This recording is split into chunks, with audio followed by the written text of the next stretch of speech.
저는 40대 부부입니다. 요즘 너무 힘든 시간을 보내고 있어요. 한 달 전 남편의 외도를 알게 됐어요. 저희 부부는 결혼한 지 10년이 넘었고 정말 눈에 넣어도 안 아픈 아이가 둘이 있어요. 남편은 본인을 우선으로 생각하고 그 다음에 가족을 챙기는 무심하지만 가정적이고 하지만 존경스러운 남편이었어요. 그런 존재였는데 너무 속상하네요. 사실 남편의 외도는 처음이 아니라 전에도 한 번 있었어요. 그때 당시 변명하길 술집 여자이고 아무 일도 없었고 영업용으로 자꾸 연락해서 답장만 가끔 하는 거라고 그러더라고요.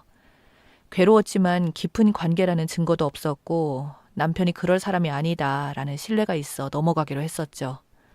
남편은 그 후로 여행도 자주 가고 아이들에게 더 잘하고 가족과 시간을 더 보내려고 노력을 했어요. 하지만 저는 그 후로 몰래 가끔 남편의 핸드폰을 보는 버릇이 생겼는데 한 달 전도 그 여자와 카톡을 한 것을 발견하게 되었죠. 그걸 보고 진짜 다 포기하고 싶은 마음이 들어 좋지 않았습니다. 하지만 아이들 때문에 차마 그럴 수가 없겠더라고요. 집을 나가 혼자 여기저기 돌아다니면서 제대로 음식도 못 먹고 방황만 했어요. 남편도 괴로워하면서 용서를 빌더라고요. 단골 술집이라는 직원이라고 그저 흔한 술집 여자애라고 영업용으로 연락이 왔고 당신이 생각하는 그런 거 절대 아니라는데 말도 섞기 싫고 꼴도 보기 싫어서 그냥 지내고 있었어요. 다른 증거도 없고 모두 업고 싶었지만 괴로워하며 자기를 좀 믿어달라고 사랑한다고 울며 불며 매달리는 남편의 말에 조금은 마음을 풀고 있는 중인데 때마침 남편의 내연녀가 카톡을 보내오더라고요. 가관이었어요. 내가 여지껏 존경하고 믿었던 사람이 이런 사람이었다니.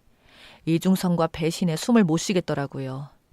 몇 해 전에 걸렸던 카톡과 한 달 전에 카톡 걸린 거 모두 이제 보니 같은 여자 같더라고요. 둘은 5년이나 만나왔다고 하더군요. 내연녀가 그간의 카톡 내용들을 캡처해서 보내줬는데 내연녀는 술집 여자도 아니었고 남편이랑 그냥 둘러댄 거더라고요. 처음 만남도 남편이 가정불화가 있는 척 위로받고 싶다면서 꼬셨더라고요. 내연녀는 죄 짓는 거라 생각했는지 만나면서도 그만하자는 말을 많이 했었고 남편과의 관계를 완전히 끊으려고 해외로 2번이나 가려고 했었는데 남편이 항상 붙잡았고 내연녀 남자 직장 동료가 내연녀를 오랫동안 좋아해서 진지하게 결혼 전제로 만나고 싶다고 하니 내연녀는 유부남과 만나는 더러운 여자라고 밝혔지만 그 직장 동료는 이미 알고 있다고 나쁜 것은 다 잊고 진지하게 시작해보자 하는데 남편이 끼어들어서 그 남자 동료에게 내연녀는 내 여자니 관심 끊으라고까지 했더군요. 내연녀도 그렇게 결혼할 수 있는 남자도 보내고 남편을 선택한 거예요. 그뿐만 아니라 내연녀한테 직장을 그만두고 편하게 커피숍을 해보라며 가게도 차려주려고 했고 남편 명의의 다른 아파트에 들어가 살라고 했더군요. 내연녀는 이미 죄를 짓고 있는데 이건 와이프분께 너무 죄 짓는 것 같다면서 다 거절을 했고 그렇게 지내다가 내연녀 가족들에게 불륜을 들켜서 이젠 가족들도 등을 돌린 상황이라고 하네요. 내연녀의 일방적인 주장이 아니라 사실인 게 확인이 되는 카톡의 내용들이 있었어요. 내연녀가 만나자고 해서 만났습니다. 따귀를 올릴까 물을 뿌릴까 몸이 부르르 떨려서 지금도 무슨 정신이었는지 모르겠어요. 나한테 왜 이런 거 보냈냐고 나를 기만하면서 끝까지 계속 갈 수 있지 않았냐고 물으니까 몇 년은 가족도 등 돌리고 남편과 5년을 만나면서 우울증 약을 복용하고 나쁜 생각도 했었고 그래도 남편이 붙잡아서 남편만 보고 지냈다네요. 근데 이 남편이라는 놈이 내연녀를 만나면서도 또 비정상적인 관계를 가지는 업소를 다녔더군요. 이걸 내연녀한테 들켜서 용서를 빌고 불륜 저지르는 친구들끼리 모여서 애인들 서로 인사시키기로 했는데 내연녀가 그게 뭐 하는 짓이냐고 무슨 자랑이냐고 자기는 안 간다고 하니 남편이 내연녀를 비난하는 카톡들 내연녀가 가정이나 잘하라고 나한테 쓸 돈 와이프나 애들한테 더 챙기라고 하는 카톡들 와이프한테 잘하라고 우리는 너무 큰 죄인인 것 같아 한 달 전 걸렸을 때도 기다려달라. 사랑한다. 평생 너는 내 여자다. 널 이대로 놓을 순 없다. 와이프도 둘 다 사랑한다는 카톡을 봤으니 삼자 대면에서 너가 술집 여자인 척 그냥 몸이 가벼운 여자인 척 와이프한테 죄송하다고 말하는 카톡들 그 와중에 내연녀 집에 찾아간 카톡들 다 보여주더라고요. 이렇게 모든 정황들이 고스란히 카톡에 담겨 있으니 믿지 않을 수도 없고 남편은 내연녀에 대한 집착도 대단하더군요. 본인과 만나는 시간이 아닌 이상 집에만 있게 하고 직장에서 회식을 해도 남자와 술을 마셨냐며 비난을 했고 내연녀가 주말에 어디라도 나갈까봐 인증샷을 계속 찍어보내게 하고 집, 직장, 남편 5년 세월을 보내다 보니 가족, 친구도 모두 떠났다더군요. 내연녀에게 집착했다가 애교 부렸다가 비난했다가 카톡을 볼수록 남편이 과연 내가 아는 사람이 맞나 싶어서 입술만 꾹 깨물었네요. 이번에도 정말 끝내러 온다고 본인의 삶은 이미 망가졌고 세상이 너무 죄스럽고 그걸 스스로 자기가 너무 혐오스럽다고 용서를 비네요. 남편이 그런 남자인 줄 모르고 사랑이 뭐라고 미쳐서 5년을 외로움과 우울증에 그러고 살았는지 모르겠다고 하더라고요. 이번에는 잘 걸렸다고 이제 끝내겠다고 하더군요. 자기는 불륜녀라는 좋은 글씨가 있어서 앞으로 결혼도 남자 만날 생각도 없다고 현실 파악이 되고 남편에 대한 분노도 원망도 없이 다만 남편의 실체는 나도 알았으면 좋겠다고 생각을 해서 만난 거래요. 너무 기가 차서 헛웃음이 나오는데 삐쩍 말라서 눈물을 흘리며 쓰러질 듯 우는 내연녀를 보니 측은지심까지 생기더군요.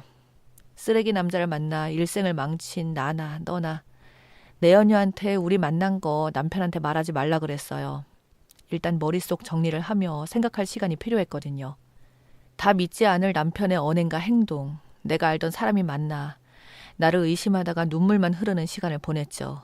그렇게 일주일. 저는 결국 이혼을 결심하고 남편을 불렀습니다. 그리고 그에게 카톡들을 다 내밀었어요. 남편은 또 빌더군요. 그런 글을 보고 있자니 몇 년 전에 그 모습이 겹쳐 보이면서 그때 진심으로 느꼈던 그의 반성이 결국은 거짓이었고 회피를 위한 연극처럼 느껴지니 더욱더 화가 났어요. 이 이야기를 애들도 다 같이 모아둔 자리에서 말했어요.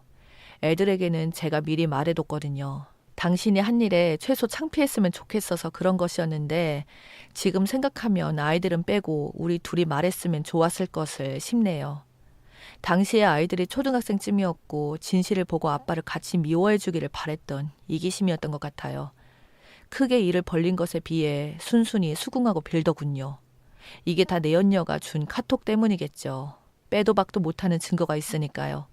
싸우고 싶지도 않았고 긴 말 안 했습니다. 이혼하기로 했고 나한테 미안해 하지도 말고 그냥 지금처럼 네 인생 계속 살라고 했어요.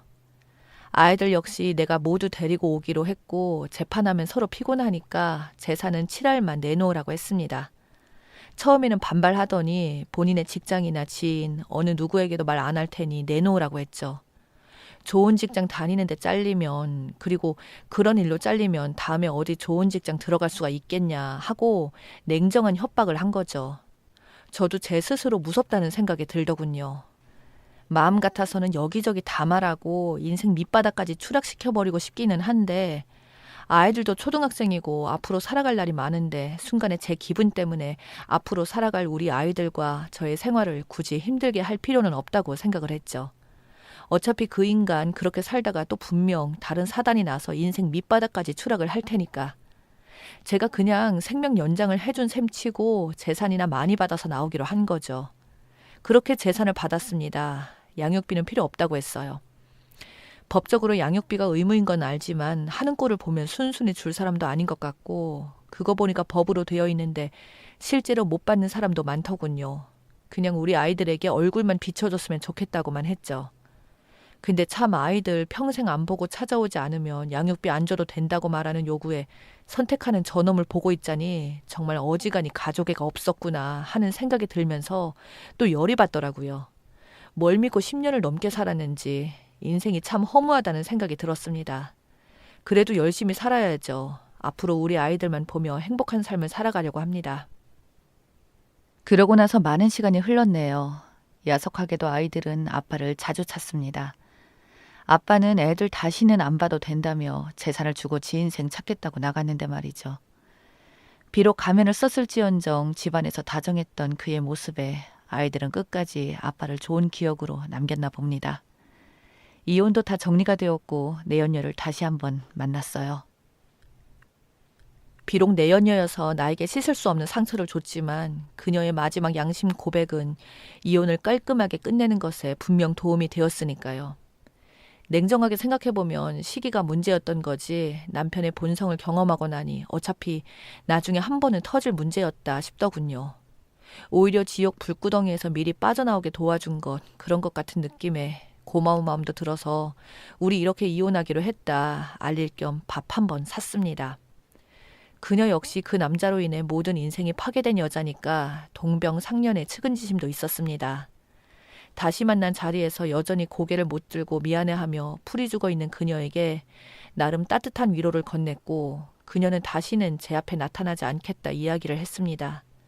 이제 모든 것을 밝히고 나니 속이 시원하다며 외국으로 나갈 준비를 하려 했으나 때마침 찾아온 코로나 때문에 시기가 좋지 않아서 못 나갈 것 같다 하더군요. 전 남편에게서 몇 번 전화가 왔지만 받지 않았고 직장도 그만두고 아예 연결고리를 다 끊었다고 합니다. 근데 예전부터 짝사랑해오던 같은 회사의 남자가 아직도 자신을 기다린다고 하더라고요. 자신을 더러운 여자라고 말했는데도 말이죠. 남의 일에 굳이 오지랖 부리고 싶지 않았지만 제가 한마디 해줬어요. 내가 당신을 용서한 것도 아니고 당신을 생각하면 지난날에 내 아픔들이 생각나 화도 나고 전 남편 놈도 생각나서 가슴이 후덜덜거리지만 그래도 다른 사람 만나라고 당신도 행복해질 권리는 있다고 앞으로 절대 이번과 같은 바보 같은 짓만 하지 말기를 바란다 하며 충고의 말도 잊지 않았고요. 그러고 나서는 만나지도 연락도 안 했기에 실제로 그 남자와 교제 중인지는 모르겠습니다. 그리고 뭐 최후의 순간에 양심 고백을 봐서 그녀를 용서하기로 했어요. 어차피 담아 둬봐야 아프기만 하니까요. 전 남편은 어떻게 지내는지 자세히 모르겠습니다.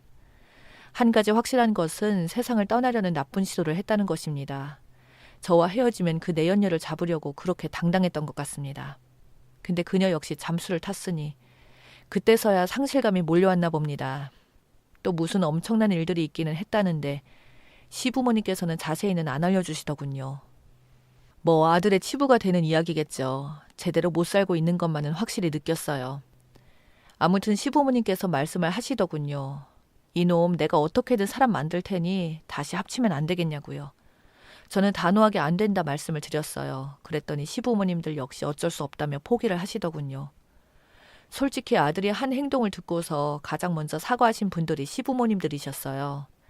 최대한 용서를 구하고 선처를 바라고 우리 아들 봐주면 안 되겠냐고요.